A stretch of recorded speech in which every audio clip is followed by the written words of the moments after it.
প্রিয় ভিউয়ার্স, শখের রাজা শেখ আমরের পক্ষ থেকে দেশে বিদেশে কাছে এবং দূরে থেকে যে সকল ভাই বোন বন্ধুরা আমার চ্যানেলের সাথে যুক্ত আছেন তাদেরকে প্রীতি ও শুভেচ্ছা জানিয়ে শুরু করছি আজকের আরেকটি নিত্য নতুন বাচ্চার ভিডিও।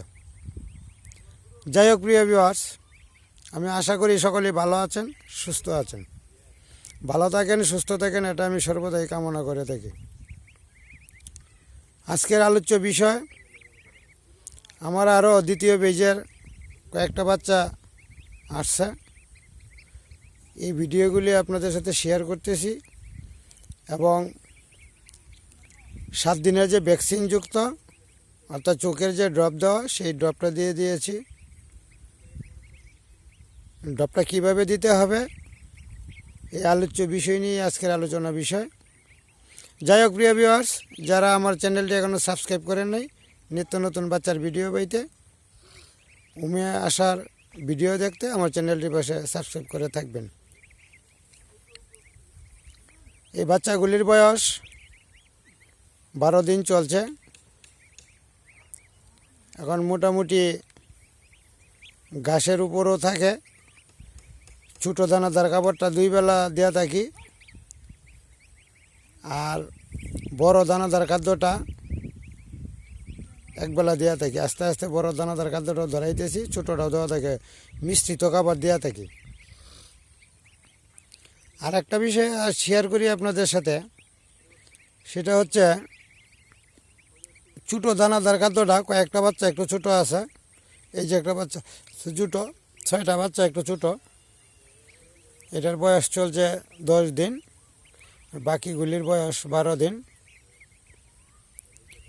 যে চোখের যে ড্রপটা এই বাচ্চাগুলির অর্থাৎ এই বেজের যে বাচ্চা আছে ওই বাচ্চাগুলির ড্রপ আমি ডান চোখে দিয়েছি।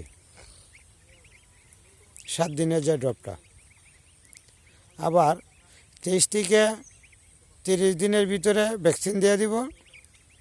40 থেকে 45 দিনের ভিতরে কৃমির ওষুধ দিয়ে দিব।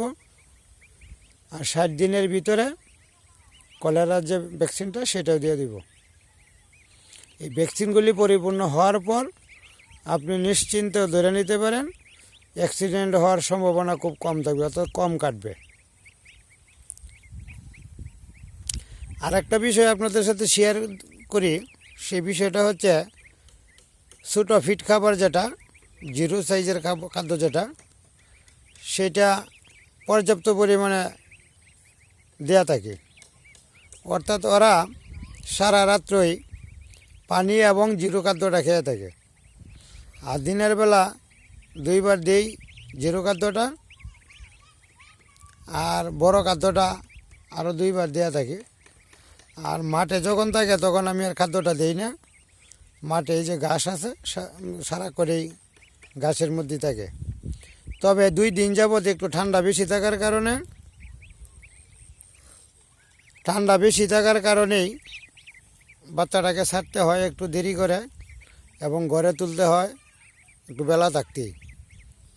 অর্থাৎ আমি ঘন্টা 2 বা 2.5 ঘন্টা বা 3 ঘন্টা, সর্বোচ্চ 3 ঘন্টা পর্যন্তই রাখি, কারণ কুয়াশাচ্ছন্ন দিন, সূর্যের আলো নাই, আর পূবালি একটা বাতাস আছে। ওই বাতাসের মধ্যে রাখলে বাচ্চা ঠান্ডা লাগতে পারে, সর্দি লাগতে পারে। তো এটা সবসময় সজাগ থাকতে হবে যাতে সর্দি না লাগে। সর্দি যদি লাগে যত ভ্যাকসিনই দেন, ভ্যাকসিনে কাজে আসবে না। কারণ যে ভ্যাকসিনগুলো আছে এটি রোগের জন্য, কিন্তু সর্দিটাও একটা রোগ, কিন্তু সর্দিটা সবসময় ঠান্ডা থেকেই লেগে থাকে। ওদেরকে ঠান্ডায় রাখা যাবে না। নিচে পাটের বস্তা অর্থাৎ খড় বিছাবেন, আগে খড় বিছিয়ে খড়ের উপর পাটের বস্তা দিবেন। পাটের বস্তা দিয়ে এটার উপরে ব্রুডিংয়ের জন্য বাল্ব আমি দেওয়া থাকি, ব্রুডিংয়ে থাকে। তাছাড়া খাদ্যের জন্য আলাদা একটা বস্তা রাখি। আলাদা বস্তাটা রেখে এদিকে নিয়ে যাও, ডাক দাও। বস্তাটা দেওয়া রাখি খাদ্যের জন্য। খাদ্য এখানে পর্যাপ্ত পরিমাণে দেওয়া থাকে। ওদের যখন মনে চায় তখন গিয়ে খাদ্য খাবে। পানি দেওয়া থাকে টপের ভিতরে, এই যে টপ, পানি খাবে।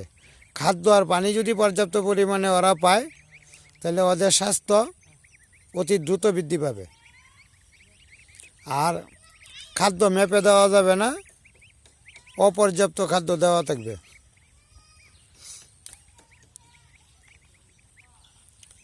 তো বিষয়টা হচ্ছে অপর্যাপ্ত খাদ্য রাখা যাবে না, পর্যাপ্ত পরিমাণে খাদ্য দিয়ে রাখবেন আর পানি দিয়ে রাখবেন পর্যাপ্ত পরিমাণে। তার মানে দেখবেন আপনার বাচ্চাগুলি দ্রুত বৃদ্ধি পাবে। আরেকটা বিষয় আপনাদের সাথে শেয়ার করি, সেই বিষয়টা হচ্ছে ছোটো কয়েকদিন থাকতে, অর্থাৎ ছোটো থাকতেই যে কয়েকদিন একটু ঘন ঘন খাবার খাওয়াইতে হয়, জোর করেই খাওয়াইতে হয়, আর একটু ইচ্ছাকৃতভাবেই খাওয়াইতে হয়।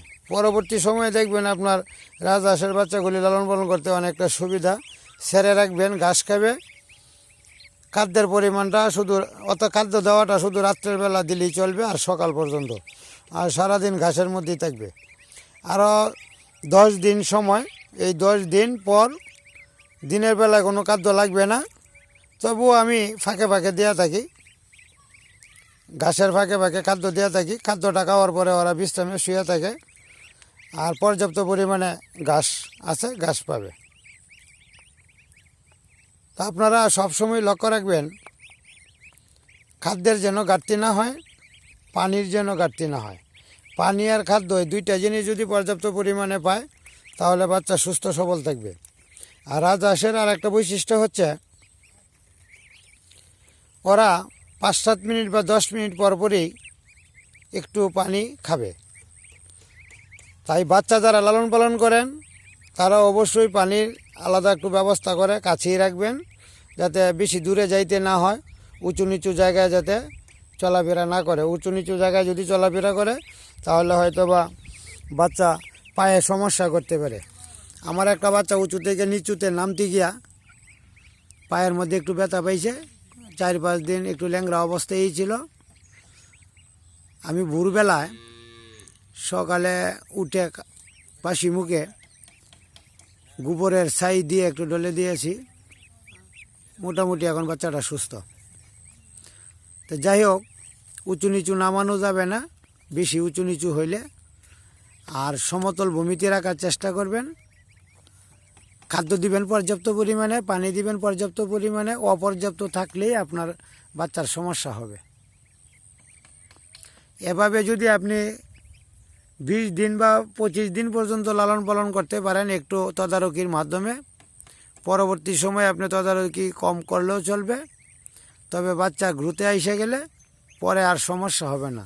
3 মাস লালন পালন করে পরে আপনি এটা বিক্রি করে দিতে পারবেন।